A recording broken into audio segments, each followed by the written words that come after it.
dunia ini tempat sementara dan bukan menjadi target utama bagi orang beriman. Apapun yang kita miliki di dunia ini akan kita tinggalkan. Sebagaimana kita lahir di muka bumi ini dengan badan telanjang dan dibungkus dengan satu lembar selimut di awal lahir, dan kita menangis pada saat itu, bahkan dalam pandangan medis menangisnya bayi awal lahir adalah sebuah tanda sehat, ya. Dan juga pada saat meninggal akan sama.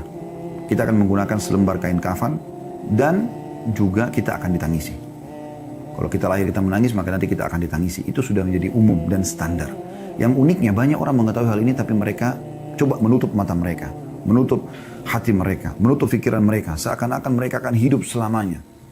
Saudaraku seiman, seorang mukmin targetnya akhirat, targetnya mati, karena mati itu akan membawa dia kepada kehidupan abadi.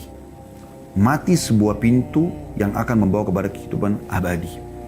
Itu yang kita harus tanamkan dalam benak kita.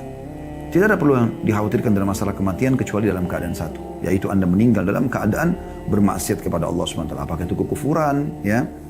Apakah itu adalah kemaksiatan yang besar yang Anda tidak sempat taubat, maka itu Anda perlu khawatir. Tapi selama Anda berada di jalur keimanan, beramal saleh, patuh kepada Allah, mematuhi peraturan-peraturan Allah, menjauhi apa yang dilarang, maka tidak perlu dikhawatirkan. Justru orang mukmin rindu dengan kematian.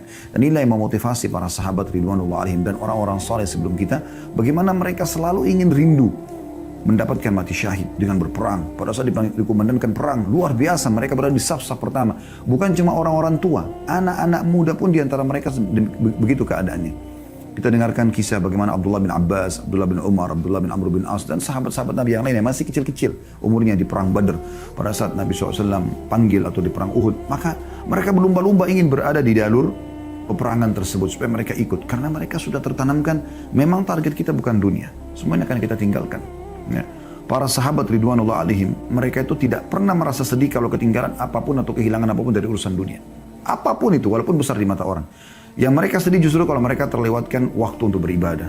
Luput dari sholat berjamaah di masjid, luput dari sholat malam, luput dari membaca Al-Quran yang sudah dijadwalkan, luput dari sedekah, luput dari segala macam perbuatan kebaikan ini. Disitulah mereka merasa sedih. Tapi kalau dunia mereka gak pusing. Karena memang kata Nabi SAW, raka'atai al-fajr khairu minad dunya wa ma fiha. 2 rakaat sholat sunnatul fajr lebih baik daripada dunia dan seluruh isinya. 2 rakaat saja yang kita kerjakan cuma 2-3 menit.